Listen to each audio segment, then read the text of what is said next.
Raggedy Ann Stories by Johnny Gruelle. Introduction. Marcella liked to play up in the attic at Grandma's quaint old house way out in the country, for there were so many old forgotten things to find up there. One day when Marcella was up in the attic and had played with the old spinning wheel until she had grown tired of it, she curled up on an old horsehair sofa to rest. "I wonder what is in that barrel way back in the corner," she thought, as she jumped from the sofa and climbed over two dusty trunks to the barrel standing back under the eaves.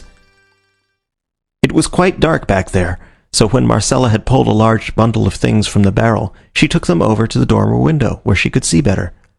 There was a funny little bonnet with long white ribbons. Marcella put it on. In an old leather bag she found a number of tintypes of queer-looking men and women in old-fashioned clothes, and there was one picture of a very pretty little girl with long curls tied tightly back from her forehead and wearing a long dress and queer pantaloons which reached to her shoe-tops. And then out of the heap she pulled an old rag doll with only one shoe-button eye and a painted nose and a smiling mouth. Her dress was of soft material, blue with pretty little flowers and dots all over it. Forgetting everything else in the happiness of her find, Marcella caught up the rag doll and ran downstairs to show it to Grandma. "Well, well, where did you find it?" Grandma cried. "It's old Raggedy Ann," she went on, as she hugged the doll to her breast. "I'd forgotten her. She has been in the attic for 50 years, I guess. Well, well, dear old Raggedy Ann. I will sew another button on her right away." And Grandma went to the machine drawer and got her needle and thread. Marcella watched the sewing while Grandma told how she had played with Raggedy Ann when she was a little girl. "Now," Grandma laughed, "Raggedy Ann, you have two fine shoe-button eyes, and with them you can see the changes that have taken place in the world while you have been shut up so long in the attic. For Raggedy Ann, you have a new playmate and mistress now, and I hope you both will have as much happiness together as you and I used to have." Then Grandma gave Raggedy Ann to Marcella, saying very seriously, "Marcella, let me introduce my very dear friend, Raggedy Ann. Raggedy, this is my granddaughter, Marcella." And Grandma gave the doll a twitch with her fingers in such a way that the rag doll nodded her head to Marcella. "Oh, Grandma, thank you ever and ever so much," Marcella cried as she gave Grandma a hug and kiss. "Raggedy Ann and I will have just loads of fun." And this is how Raggedy Ann joined the doll family at Marcella's house, where she began the adventures of Raggedy Ann, told in the following stories. Chapter 1. Raggedy Ann Learns a Lesson. One day, the dolls were left all to themselves. Their little mistress had placed them all around the room and told them to be nice children while she was away. And there they sat, and never even so much as wiggled a finger until their mistress had left the room. Then the soldier dolly turned his head and solemnly winked at Raggedy Ann. And when the front gate clicked and the dollies knew they were alone in the house, they all scrambled to their feet. "Now let's have a good time," cried the tin soldier. "Let's all go in search of something to eat." "Yes, let's all go in search of something to eat," cried all the other dollies. "When Mistress had me out playing with her this morning," said Raggedy Ann, "she carried me by a door near the back of the house, and I smelled something which smelled as if it would taste delicious." "Then you lead the way, Raggedy Ann," cried the French dolly. "I think it would be a good plan to elect Raggedy Ann as our leader on this expedition," said the Indian doll. At this, all the other dolls clapped their hands together and shouted, "Hurrah! Raggedy Ann will be our leader." So Raggedy Ann, very proud indeed to have the confidence and love of all the other dollies, said that she would be very glad to be their leader. "Follow me," she cried as her wobbly legs carried her across the floor at a lively pace. The other dollies followed, racing about the house until they came to the pantry door. "This is the place," cried Raggedy Ann. And sure enough, all the dollies smelled something which they knew must be very good to eat. But none of the dollies was tall enough to open the door, and although they pushed and pulled with all their might, the door remained tightly closed.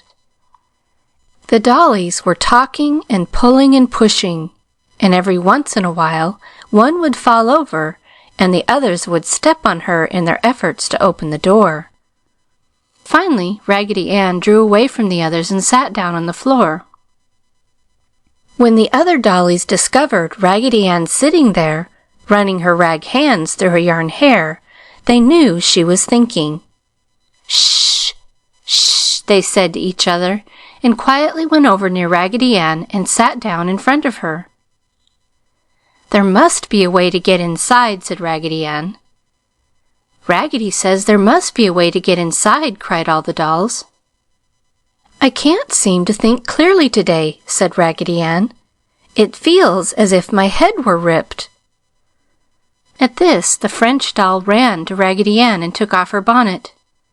"Yes, there is a rip in your head, Raggedy," she said, and pulled a pin from her skirt and pinned up Raggedy's head.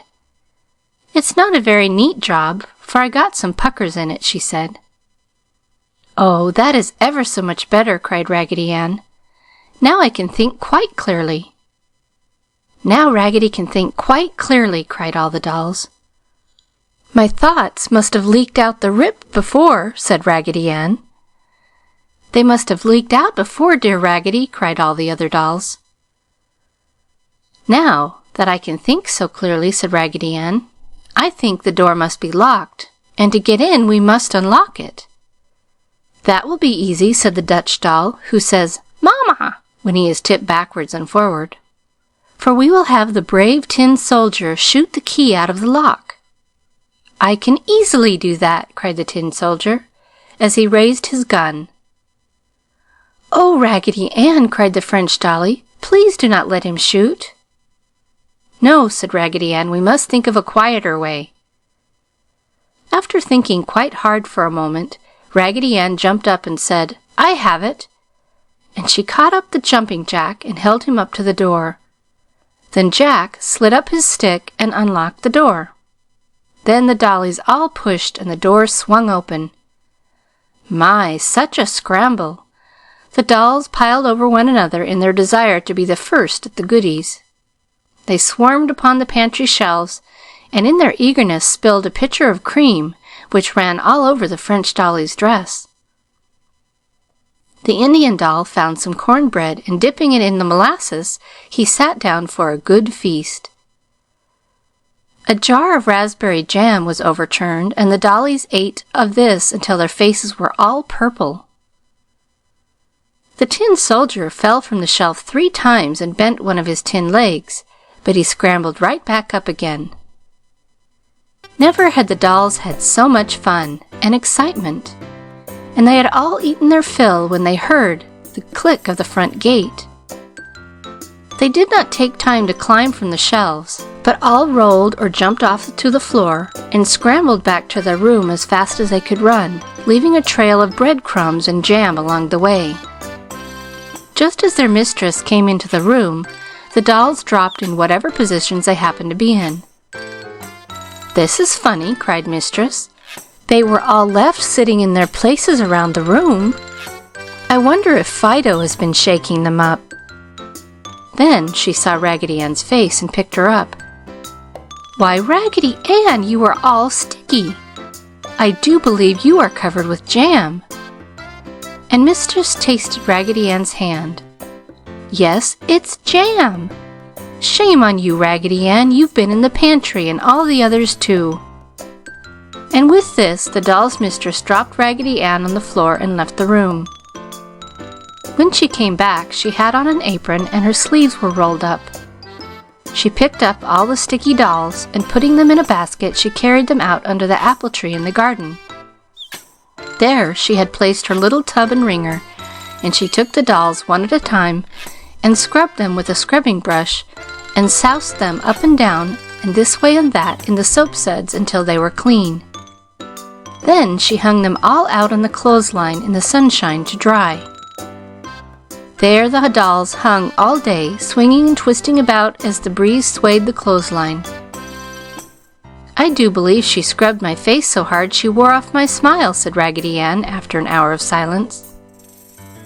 "No, it is still there," said the tin soldier, as the wind twisted him around so he could see Raggedy. "But I do believe my arms will never work without squeaking. They feel so rusted," he added. Just then, the wind twisted the little Dutch doll and loosened his clothespin so that he fell to the grass below with a sawdusty bump. And as he rolled over, he said, "Mama!" in a squeaky voice. Late in the afternoon, the back door opened and the little mistress came out with the table and chairs. After setting the table, she took all the dolls from the line and placed them about the table. They had lemonade with grape jelly in it, which made it a beautiful lavender color, and little baby teeny-weeny cookies with powdered sugar on them.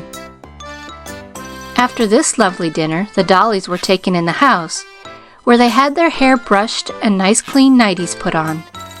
Then they were placed in their beds, and Mistress kissed each one good night and tiptoed from the room. All the dolls lay as still as mice for a few minutes. Then Raggedy Ann raised up on her cotton-stuffed elbows and said, "I have been thinking." "Shh," said all the other dollies. "Raggedy has been thinking." "Yes," said Raggedy Ann, "I have been thinking. Our mistress gave us the nice dinner out under the trees to teach us a lesson. She wished us to know that we could have had all the goodies we wished, whenever we wished, if we had behaved ourselves. And our lesson was that we must never take without asking what we could always have for the asking. So let us all remember and try never again to do anything which might cause those who love us any unhappiness." "Let us all remember," chimed all the other dollies. And Raggedy Ann, with a merry twinkle in her shoe-button eyes, lay back in her little bed, her cotton head filled with thoughts of love and happiness. End of Chapter 1.